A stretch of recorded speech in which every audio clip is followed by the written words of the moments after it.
Hey, Magic fans, welcome back. We're here again, this time looking at Lost Caverns of Ixalan for some of the best commander cards that could be in the set and probably should be played in your 100. Now, every one of these are subjugated to whether or not you're playing the Arena cost, but some of them, which is why I picked them, are good enough for any deck. So there you have it. But before we get into it, don't forget, comment, like, subscribe, hit that notification bell. Help keep us sponsor free by just liking this video or liking us on Rumble. That's right, we're on Rumble as well. There's links in the description as well if you want to help out a little monetarily wise. In the description to not just Patreon, but the eBay TCG player store. Buy a couple cards. It really helps out. My email's in there too if you want to reach out and say, hey. So, I don't want to have sponsors, and it's free for you to subscribe and hit that notification bell. So hit it up, because God forbid I have to tell you guys about meal plans or try to sell you a sham wow. You just don't want that. I'm sure you probably think it'd be funny, but trust me, it'll be bad for everybody involved. It's like an OnlyFans page. Anyway, so here we go. Let's get into it to look at our top 5 cards for Commander. So, card number 5 coming in, the Wandering Throne. This is a great card. It's 4 colorless for a 4/4 golem. When it enters the battlefield, you choose a creature type. The throne is the chosen creature type, in addition to other types, which is artifact and golem. If a triggered ability of another creature of the chosen type you control triggers, it triggers an additional time. So not only is this a good card because, well, it's a 4 mana 4/4. And this doesn't look like it says it on there, but I think this also has Ward 2. Regardless, a 4 mana colorless 4/4 is already great rate. It's on par as a vanilla. Now, being Commander, it's got to do some things. Having like Ward 2, for example, and to make all your stuff coming into play that are creature types do extra triggers is amazing. For example, let's say you're playing Brawl on Arena and you're playing the Clockworker deck, which I'm known to play. If this is on the battlefield and I name human, when the Clockworker comes in, I get 2 midnight clocks. How cool is that? Along with other things as well, there's the 3 mana 2/3 that when it comes into play, you shuffle up all the power 9 in your deck. Imagine that triggering twice. Tons of things. Creatures that come into play and say kill target other creature. Triggers twice. This is, granted, not one of the best because it's an artifact, it's a creature, it's easy to kill. It does have Ward 2. And without other creatures to trigger abilities, it doesn't really do a whole lot. But if it's on the board, it can be troublesome. Because don't forget also, things like Shieldred is a triggered ability from your opponent drawing, and it will trigger twice. So this is a very powerful card for all kinds of things that could go down in EDH, Cascade. The list goes on, right? I'm not going to bore you with it unless you want to have a talk in the comment section about it. But there are tons of things that this could just make absurd, that are already absurd. Is there a plural for absurdities? Maybe? I don't know. Anyway, moving on. So coming in at number 4, we have the Bloodletter of Aclators. I probably butchered that. But anyway, a vampire demon 2/4 flying. 3 black and 1, not a terrible rate. But the big part of this card is if an opponent would lose life during your turn, they lose twice as much life instead. This is also a very good card that combos with a lot of the black cards that do weird life loss manipulation. Exquisite Blood, for example, or anything. You could play this in an aristocrat style deck where if you sack a creature, everybody loses a point. So, you know, also, if an opponent would lose life during your turn, they lose twice as much. It says right there, damage causes loss of life. If you hit somebody for 5, they're gonna lose 10.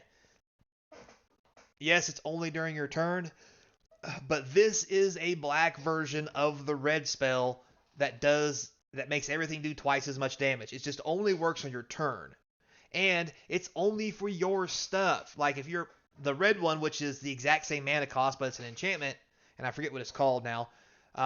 It says all damage is that way. This is just for you.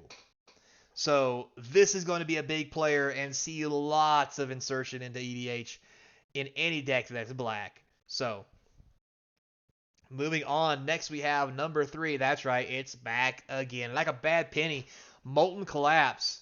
I mean, if you're already playing Dreadbore, why not play 2? And this one is obviously better. We talked about it before. Why? If something goes to your graveyard, you get both abilities. It's Dreadbore Plus. Now you can play this and Dreadbore, have 2 Dreadbores, that worst case scenario. But let's not forget, in EDH, there are tons of sack lands. If you activate a fetch land, you get both of these abilities. And the land you're going to put into play is probably going to let you cast Molten Collapse. Now, will you be able to kill something that's non-land value 1 or less? Maybe you will, maybe you won't. But if someone's playing any tokens, this will just shut that down because you will blow up at least a token and a creature and a planeswalker and some variety of those 2 things. It's just phenomenal. I don't see, like I mentioned before, guys, and I hate to be a broken record, this is going to be in every format, and if it's not, then you're not playing black-red. Like, that's the only reason you're not playing this thing. All right, so moving on to some other new stuff. We're in at number 2. We have Squealing Emergence. That's right.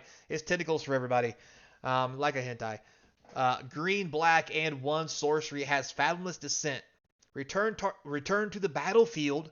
Target non-land permanent card in your graveyard with mana value less than or equal to the number of permanent cards in your graveyard. Plenty of stuff goes to your graveyard. It's EDH. Fetch lands galore. All kinds of stuff. You cast the spells. Creatures are dying. You lay your big, nappy, 7 mana spell, gets countered, gets killed, whatever. You don't want to, your commander has now been killed 12 times and the mana cost on it's absurd. Put it in your graveyard and for 3 mana, get it back. Or any other card. For example, the 9 cost Phyrexian Gate that makes everybody sacrifice 3 creatures and you start putting stuff into play for free. Yeah, you got 9 permanents in your graveyard. Now it costs 3 mana. I mean, the things you can do with this and the just belligerent cards that can come out of your graveyard are just absurd. Yes, you can't get lands, but let's be honest. If you're using this to get lands, you're probably already losing if that's what you're wanting. This seems amazingly good. If you're playing black, you're playing green. This should be in your 99. Hands down, no questions asked, because it just makes your opponents deal with something twice, and that's if they don't exile it the first time. Just amazing. It can help you get parts of your combo back or any other shenanigans you got going on. Fabulous card, an amazing card. I don't care what anybody says. In my opinion, this is close to number 1 as you can get without being number 1. So, with that being said, what is number 1? Well, it's this abomination. Chimali, the Inner Sun. It is 6 colorless legendary artifacts. Spells you control can't be countered. Pretty cool, but it's awful expensive just for that. However, at the beginning of your end step, discover 5. So let's go over what discover is for those in the cheap seats. Exile cards from the top of your library until you exile a non-land card with mana value 5 or less. Cast it without paying its mana cost, or put it into your hand. This is not an activation. Put the rest in the bottom random order. This is not an activation. This is something that if you put it on the field and it's 6 colorless and your opponent doesn't deal with it, you already get a card out of it because it discovers 5. And for those of you in the cheap seats who don't know what Discover 5 really means, let's just call it Cascade, because that's what it is. And every turn this thing is on the battlefield, it's going to give you a card. So the first turn, if it's on the battlefield, it's going to net 0. If you don't want to cast the card you turn over, that's fine. Draw a card for 6. Kind of pricey. If it lasts till the next turn, now you get to untap. Maybe you have counter spells or some way to protect it. Now it's game on, because now every turn at your end step, you can cast something for free or draw a card for free.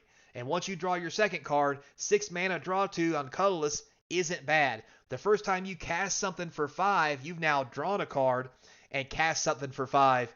You're ahead on mana because you've spent 6 mana. So for 6 mana, you got to cast something for 5 mana and spent 1 mana to draw a card. Seems good. And if you get lucky enough that you cast both spells, and let's say that both those spells are only 3 casting cost, you've got your mana back because 3 and 3 is 6. And now on, you're just netting free spells. We all know how cool and broken free casting is, and that's exactly what this is. And your spells can't be countered, so you ain't got to be worried about casting your spells that you discover. You'd be like, oh, I discovered this, but he might have a counter spell. Nope, don't matter. Spells can't be countered. You're just going to put that bad boy straight into play and just tell you to, off. So this, I think, is going to be a high dollar card once everybody realizes that, and it's going to be pricey. If it ain't already worth a lot of money, probably ought to pick them up now for your commander deck if you need one, because this thing is going to be absurd. So, with all that said, guys, thanks a lot for watching. I do appreciate it. Until next time, be kind, and I hope to see you across from the game table. Boy, time to do the popper thing next. Hopefully.